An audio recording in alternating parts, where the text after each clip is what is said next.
जय श्री राधे। दोस्तों, आप सभी भक्तों का स्वागत है चैनल सनातन धर्म पर। आज की वीडियो में आप सुनेंगे वैशाख महात्मन का 29वां अध्याय।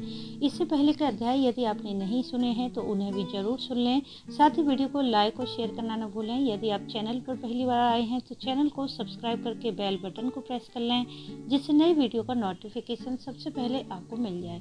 चलिए सुन लेते हैं वैशाख महात्मन का 29वां अध्याय। एक राजा था। वह वैशाख मास में प्रतिदिन ब्रह्म मुहूर्त में उठकर गंगा जी में स्नान करता था। राजा का आदेश था कि मुझसे पहले गंगा जी में कोई स्नान नहीं करेगा। राजा जब गंगा जी में स्नान करने जाते तो उन्हें प्रतिदिन शांत जल के स्थान पर हिलता हुआ हलचल युक्त जल दिखाई देता। तो राजा को संदेह होता कि निश्चय ही मुझसे पहले कोई प्रतिदिन गंगा जी में स्नान करता है। अतः राजा ने नदी के तट पर पहरेदार बिठा दिए।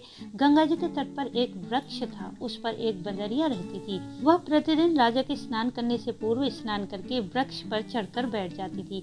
इस प्रकार होते होते पूरा वैशाख माह व्यतीत हो गया, किंतु अंतिम दिन राजा के सिपाही ने देख लिया और उस बंदरिया को पकड़कर राजा के पास ले गए और कहा कि यह बंदरिया आपसे पूर्व प्रतिदिन गंगा जी में स्नान करती है। उधर राजा की प्रतिज्ञा थी कि यदि कोई भी स्त्री मुझसे पूर्व स्नान करती होगी तो मैं उससे विवाह कर लूंगा। इसलिए राजा को बांदरी के साथ विवाह करना पड़ा।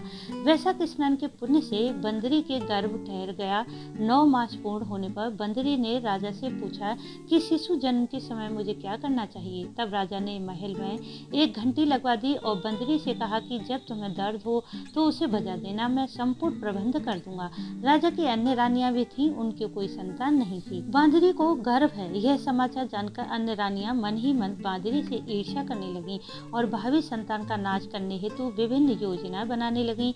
घंटी लगी देखकर एक रानी ने बंदरी से इसका कारण पूछा। बंदरी ने संपूर्ण वृत्तांत बता दिया। रानी ने बहकाया कि एक बार घंटी बजाकर तो देख ले कि राजा आते हैं या नहीं। बंदरी ने घंटी बजाई तो राजा दौड़े दौड़े महल में आए और घंटी बजाने का कारण पूछा। इस पर बंदरी ने उत्तर दिया कि मैंने तो रानियों के कहने पर घंटी बजाई थी। तब रानियों ने राजा से कहा कि यह तो पशु है और न जाने कितनी बार घंटी बजाएगी। इस प्रकार कहकर उन्होंने घंटी को हटवा दिया।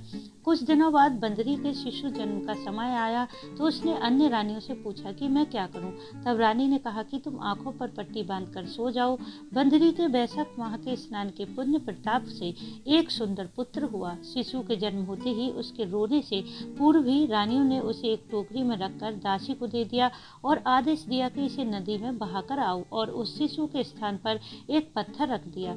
राजा को भी कहलवा दिया कि बंदरी ने एक पत्थर को जन्म दिया है। राजा ने सुना तो उन्होंने भी संतोष कर लिया। तब दूसरी रानियों की संतान नहीं है तो यह तो बंदरी है, इसके क्या संतान होगी। उधर दासी ने उस सुंदर शिशु को नदी में न बहाकर कुम्हार के खंदड़ में रख दिया। दूसरे दिन कुम्हार कुम्हारिन खंदड़ में आए तो वहाँ एक सुंदर शिशु को रोते हुए देखा। कुम्हार कुम्हारिन भी निसंतान थे। उन्होंने उस शिशु को अपने लिए भेजी गई भगवान की भेंट माना और बड़े प्रेम से शिशु का पालन पोषण करने लगे।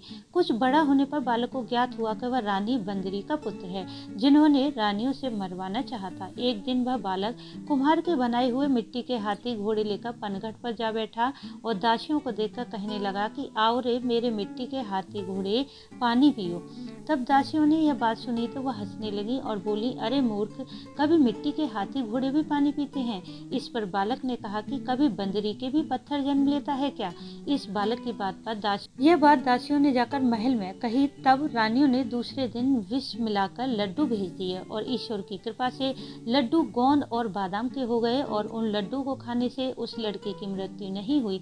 यह समाचार दासी ने रानी को कहा और रानी ने राजा से कहकर कुम्हार को देश निकलवा दिया। कुम्हार वन में रहने लगा।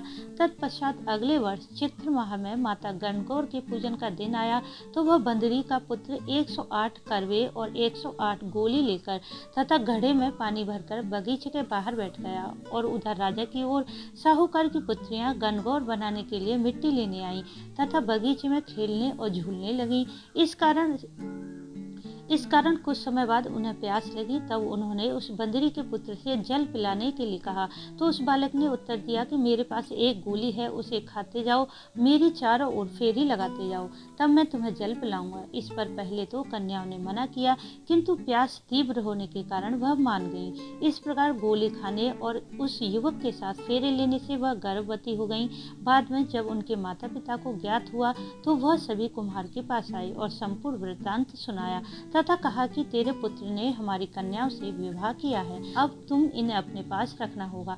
तब कुम्हार ने निर्धन होने के कारण असमर्थता व्यक्त की। तो कन्याओं के माता पिता ने बहुत सा धन देकर अपनी कन्याओं को कुम्हार के घर विदा किया और कुम्हार के घर 108 बहुएं आ गईं और कालांतर में उसके 108 ही पोते हो गए। कुम्हार ने समस्त नगरी को भोजन हेतु निमंत्रण दिया और राजा को भी बुलाया। राजा के यहाँ से रानी बंदरी के अतिरिक्त सब भोजन हेतु पधारे। तब राजकुमार राजा की आज्ञा लेकर बंदरी को लेने रथ पालकी लेकर गया और लाकर सभा में सबसे ऊंचे स्वर्ण आसन पर बिठाया। राजकुमार ने अपनी सभी पत्नी को समझाया कि बंदरी मुझे जन्म देने वाली माता है। एक एक बहू रानी बंदरी के चरण स्पर्श करती गई और एक एक सोने का सिक्का और पोते को गोद में देती गई। तब राजा और अन्य रानियों ने जब यह देखा तो कुम्हार के पुत्र से इसका कारण पूछा।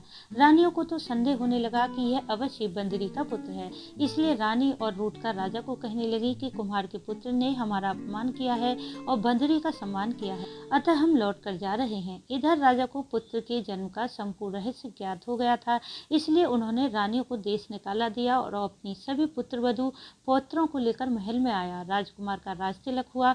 कुम्हार कुम्हारिन को राजकुमार के महल में रहने के लिए निवेदन किया, किंतु वह नहीं माने। तब राजा ने उन्हें ढेर सारा धन दे दिया।